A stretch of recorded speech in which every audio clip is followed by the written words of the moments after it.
মই স্পষ্টকৈ কেন্দ্ৰত বিজেপিৰ চৰকাৰ হোৱাটো মই বিচাৰোঁ কাৰণ ভাৰতীয় জনতা পাৰ্টিয়ে যিখিনি সিদ্ধান্ত লৈছে আৰ্টিকল 370 নোহোৱা কৰাৰ পৰা এনে কিছু সিদ্ধান্ত গ্ৰহণ কৰিছে যিখিনি সিদ্ধান্ত কেৱল আৰু কেৱল ভাৰতীয় জনতা পাৰ্টিয়েহে কৰিব পাৰে আগতো কৈছোঁ আজিও কৈছোঁ ভাৰতীয় জনতা পাৰ্টিৰ চিন্তা দৰ্শনৰ লগত মোৰ কেতিয়াও বাদ বিবাদ হোৱা নাই কেতিয়াও পৃথক হোৱা নাই গতিকে ভাৰতীয় জনতা পাৰ্টি একমাত্ৰ ৰাজনৈতিক দল যি ভাৰতৰ দৰ্শনক ভাৰতীয় চিন্তাক আগুৱাই লৈ যাব পাৰে সেইটো মই বিশ্বাস কৰোঁ হিন্দু সভ্যতা সংস্কৃতিৰ সংৰক্ষণ সুৰক্ষাৰ কথা কোৱা সত্যৰঞ্জন বৰাই সৰ্বানন্দ সোণোৱাল আৰু গৌৰৱ গগৈ যিকোনো বিনিময়ত অসমৰ ৰাইজক জিকাই পঠোৱাটো বিচাৰিছোঁ আৰু এফালে সৰ্বানন্দ সোণোৱাল আনফালে গৌৰৱ গগৈ এই দুজনৰ যদি এজনো হাৰে এই লোকচান বিজেপি বা কংগ্ৰেছৰ নহয় ৰাজনৈতিক দল বাদ দিয়ক কোন কংগ্ৰেছ কোন বিজেপি এই সময়ত আজি মোৰ সন্মুখত এইখিনি কথা অপ্ৰাসংগিক যেতিয়া অসমৰ কথা আহিব সৰ্বানন্দ সোণোৱাল বুলি কোৱাৰ লগে লগে সমগ্ৰ ভাৰতবৰ্ষত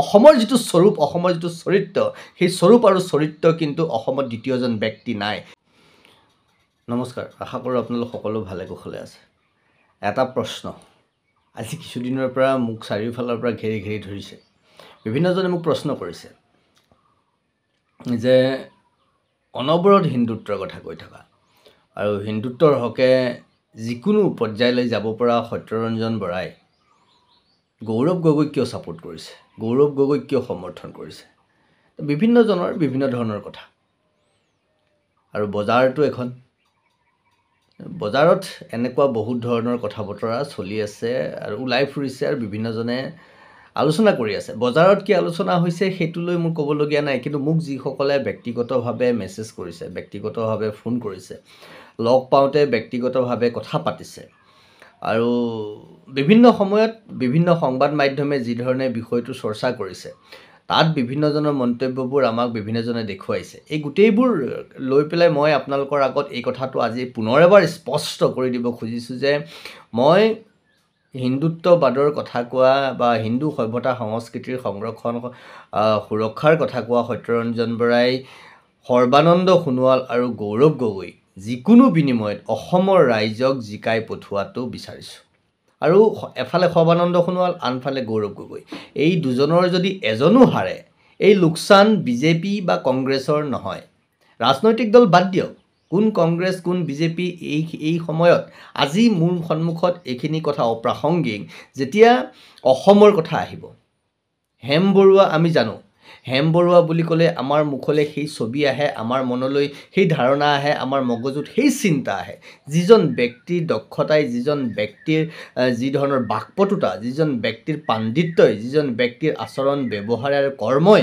আমাক দেখুৱাই গৈছে অসমৰ নাম ৰাষ্ট্ৰীয় প্ৰেক্ষাপটত পৰিচয় কৰোৱাই গৈছে অসমৰ সেই চিনাকি দি থৈ গৈছে আৰু মই বিশ্বাস কৰোঁ মানে মোৰ 100% বিশ্বাস আছে সৰ্বানন্দ সোণোৱাল আৰু গৌৰৱ গগৈৰ কথা বতৰা গৌৰৱ গগৈৰ সৰ্বানন্দ সোণোৱাল নেতৃত্ব আচৰণ আৰু চিন্তাৰ চৰ্চা বাকপটুতাই অসমক পুনৰ সেই পৰিচয় দিছে আৰু সেই পৰিচয়ৰ খাতিৰতেই মই আপোনালোকক কৈছোঁ অসমৰ খাতিৰত বাদ দিয়ক কোন সমষ্টি বাদ দিয়ক কোন চৰকাৰ আপোনাৰ কি লাভ হৈছে যাৰে চৰকাৰ নহওক বিজেপিৰে হওক কংগ্ৰেছৰে হওক আন কাৰোবাৰ নহওক আপোনাৰ মোৰ কিবা লাভ হৈছে জানো নাই হোৱা নহয় কিন্তু নিজৰ দেশৰ কাৰণে নিজৰ ৰাজ্যৰ কাৰণে আমি সেইখিনি কৰিব লাগিব এতিয়া চাওক সৰ্বানন্দ সোণোৱাল বুলি ক'লে অসমৰ নাম স্বতঃস্ফূৰ্তভাৱে জড়িত হৈ আছে সৰ্বানন্দ সোণোৱালৰ লগত সৰ্বানন্দ সোণোৱালৰ প্ৰতি যিটো ভাৱধাৰা সৰ্বানন্দ সোণোৱাল বুলি কোৱাৰ লগে লগে সমগ্ৰ ভাৰতবৰ্ষত অসমৰ যিটো স্বৰূপ অসমৰ যিটো চৰিত্ৰ সেই স্বৰূপ আৰু চৰিত্ৰ কিন্তু অসমত দ্বিতীয়জন ব্যক্তি নাই ক'ৰবাত গৌৰৱ গগৈৰ প্ৰতিচ্ছবিত সৰ্বানন্দ সোণোৱালৰ পিছত সেই ছবি আমি দেখা পাইছোঁ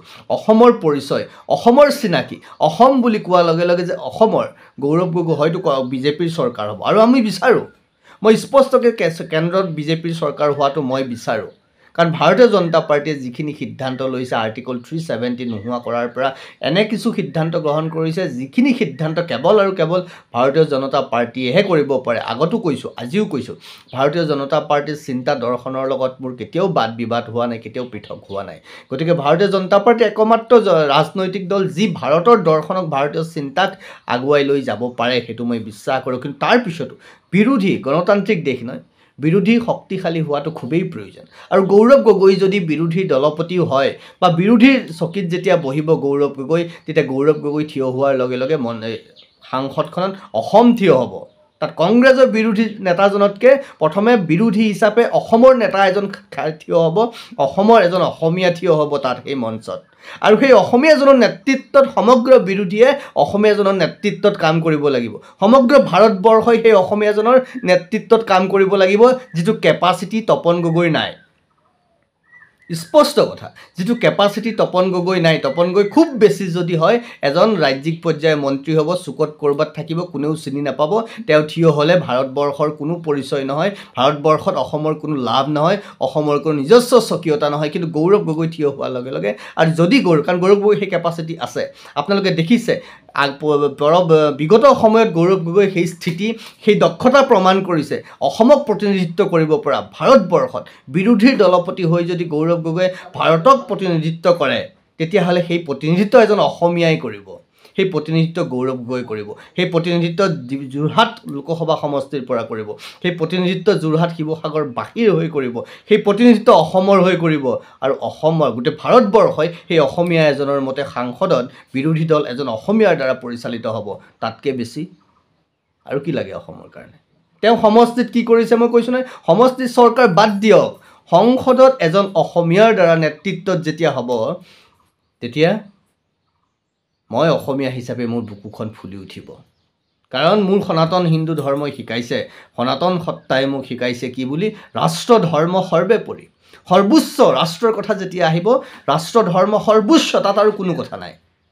সেইটো মোৰ সনাতন দৰ্শনে শিকাইছে, মোৰ হিন্দু সত্তাই শিকাইছে। ৰাষ্ট্ৰ বুলি কোৱাৰ লগে লগে ভাৰতবৰ্ষ।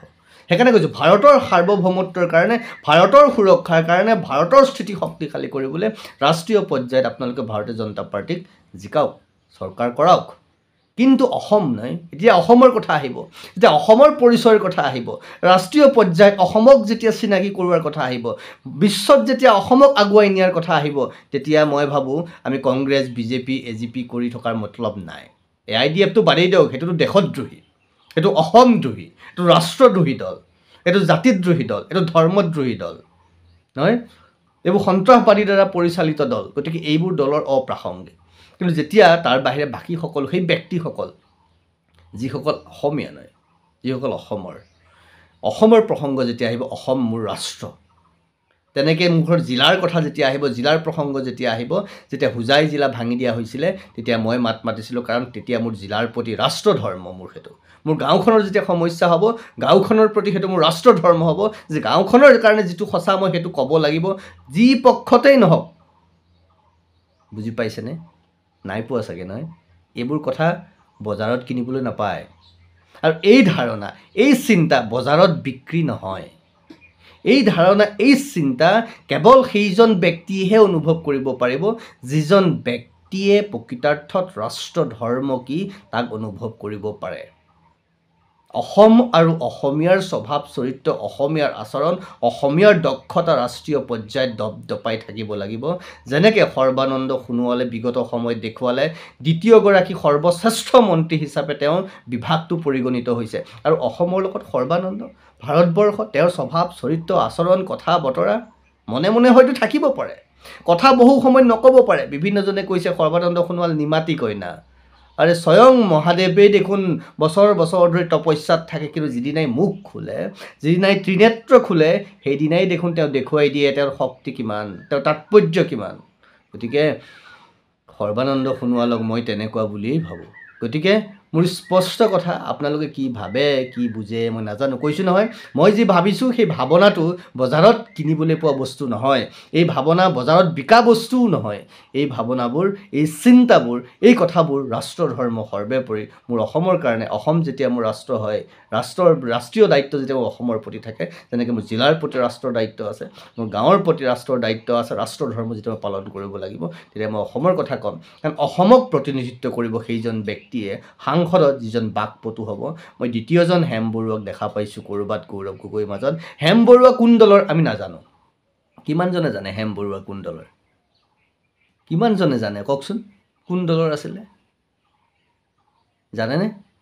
হেম বৰুৱা কোন দলৰ জনাটো আমাৰ প্ৰয়োজন নাই। কিন্তু হেম বৰুৱাই যিখিনি কৰি থৈ গ'ল, হেম বৰুৱাই অসমৰ কাৰণে যিটো পৰিচয়, অসমৰ পৰিচয় দি থৈ গ'ল, সেই পৰিচয়টো কিন্তু আমাক প্ৰয়োজন আছে। বাকীসকলে এই দুজনক বাদ দি সৰ্বানন্দ সোণোৱাল আৰু গৌৰৱ গগৈক বাদ দি বাকী যিজনেই যাওক মোৰ ক'বলগীয়া নাই, কাৰণ তেওঁলোক কেৱল সংখ্যা, তাৰ বাহিৰে অন্য একো নহয়। গতিকে মই আশা কৰোঁ মোৰ কথাখিনি আপোনালোকৰ মনৰ বহু প্ৰশ্ন স্পষ্ট কৰিব, আৰু আহি থকা আৰু যদি কিবা প্ৰশ্ন আছে সুধিব, মই কিয় গৌৰৱ গগৈক সমৰ্থন কৰিছোঁ। কৈছোঁ নহয়, কিবা কাৰণে যদি গৌৰৱ গগৈ আৰু সৰ্বানন্দ সোণোৱাল নাহাৰে এজনো, মই জানো এইটো, তথাপিও কৈছোঁ, যদি আপোনালোকে তেতিয়াহ'লে জানিব অসম হাৰিব, কোনো এজন ব্যক্তি নাহাৰে, অসমৰ স্বকীয়তা, অসমৰ স্বাভিমান, অসমৰ চিনাকি হাৰিব, অসমৰ এটা ব্ৰেণ্ড ভেলু নোহোৱা হ'ব, ব্ৰেণ্ড ভেলু কমিব, মনত ৰাখিব।